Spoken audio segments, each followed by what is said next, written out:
بسم اللہ الرحمن الرحیم۔ فجر کی نماز جس کی ہم کوئی پرواہ نہیں کرتے، چھوٹی چھوٹی باتوں پر ہم نماز چھوڑ دیتے ہیں۔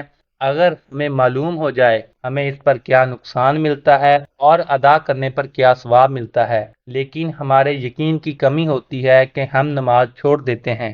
فرمایا کہ جو ایک بھی نماز چھوڑ دیتا ہے وہ ایسے ہو جاتا ہے کہ اس سے مال و دولت، بیوی بچے سب کچھ چھین لیا گیا ہو۔ نماز چھوڑنے کا کتنا بڑا نقصان ہے۔ جو آدمی فجر کی نماز پڑھتا ہے وہ یہ سمجھ لے اس کے ہاتھ میں رحمان کا جھنڈا ہوتا ہے۔ فجر کی نماز پڑھنے سے آدمی کے سارے کام آسان ہو جاتے ہیں، اس کی روزی میں برکت ہوتی ہے، اس کی تمام چیزوں میں برکت ہوتی ہے۔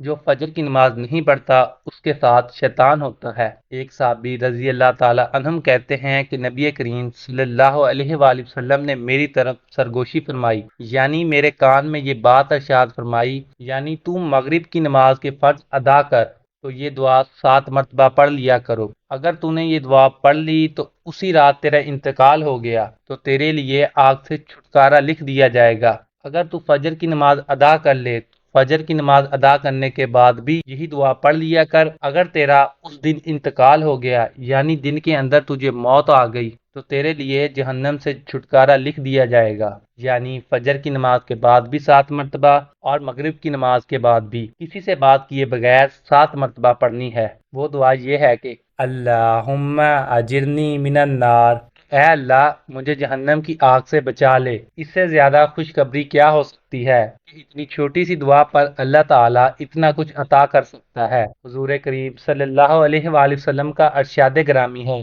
جو آدمی گھر میں داخل ہوتے وقت 3 باتوں کا اہتمام کرے گا، رزق اس کے دروازے توڑ کر آئے گا۔ پہلا کام، وہ گھر میں داخل ہوتے وقت السلام علیکم ورحمۃ اللہ وبرکاتہ کہے، خواہ سامنے کوئی موجود ہو یا نہ ہو۔ اس کے بعد 1 مرتبہ سورۃ الاخلاص پڑھے اور پھر مجھ پر 1 مرتبہ درود بھیجے۔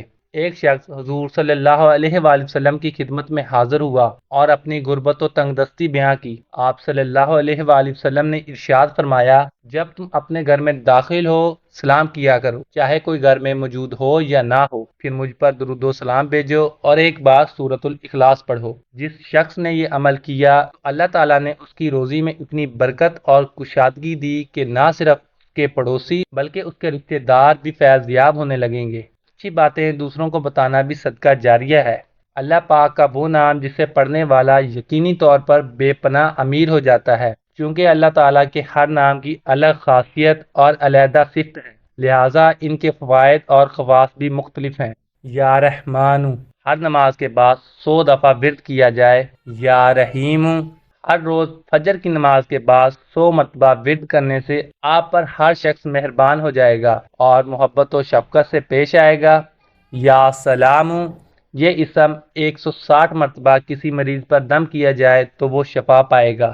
40 دن تک فجر کی نماز کے بعد ورد کرنے والا شخص خود کفیل ہو جائے گا اور کسی کی امداد سے بے نیاز ہو جائے گا۔ یا خالقو ہر روز ظہر کے وقت 100 مرتبہ اس کا معمول بنا لیا جائے، اس کے بدلے اللہ تعالیٰ ایک فرشتہ مقرر کر دیتے ہیں جو تا قیامت پڑھنے والے کے حق میں دعا کرتا رہے گا، اس کا چہرہ روشن ہو جائے گا۔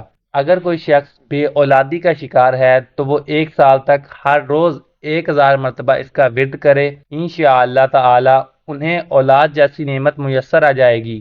یا رزاقو جو شخص اس اسم کا ورد کرتا ہے اللہ تعالیٰ اس کی کفالت اپنے ذمہ لے لیتا ہے۔ یا وہابو دعا کے بعد کوئی شخص اس کا ورد کرے تو اس کی دعا قبول ہوتی ہے۔ کسی کے چنگل میں پھنسا شخص باہر نکل آئے گا۔ کم آمدنی کے سبب گزر بسر مشکل سے ہوتی ہے تو مسلسل 7 راتوں کو 2 رکعت نفل کی ادائیگی کے بعد 1000 مرتبہ پڑھنے سے تنگدستی دور ہو جائے گی اور مشکلات سے نجات ملے گی۔ یا علیم تجلیات سے منور ہو جائے گا اور سورج نکلنے سے قبل 100 مرتبہ ورد کیا جائے تو تمام پریشانیاں دور ہو جائیں گی، امن و سکون کی زندگی ہوگی اور اللہ کا فضل و کرم شامل حال رہے گا۔ یا کبیرو ہر روز 100 مرتبہ ورد کرنے والا شخص دنیا کی نظروں میں معزز و محترم ہو جائے گا۔ یا حفیظو یہ اسم دہرانے سے ہر قسم کی آفات سے نجات ملتی ہے اور انسان ناگہانی آفات کے علاوہ حادثات سے محفوظ رہتا ہے۔ یا مقیتو اگر کسی بچے کی عادات و اطوار خراب ہوں تو اسے یہ اسم ایک گلاس پانی پر دم کر کے پلائیں۔ حصول رزق کے لیے پریشان شخص یہ اسم دہرائے تو اس کی آمدنی کا وسیلہ پیدا ہو جائے گا۔ یا حق کو اس کا ورد کرنے سے گم شدہ چیز مل جائے گی۔ اللہ تعالیٰ میرا سنانا اور آپ کا سننا اپنی بارگاہ الہی میں قبول اور منظور فرمائے۔ ہمیں دعاؤں میں یاد رکھیے گا۔ اللہ تعالیٰ ہم سب کا حامی و ناصر ہو۔ جزاک اللہ۔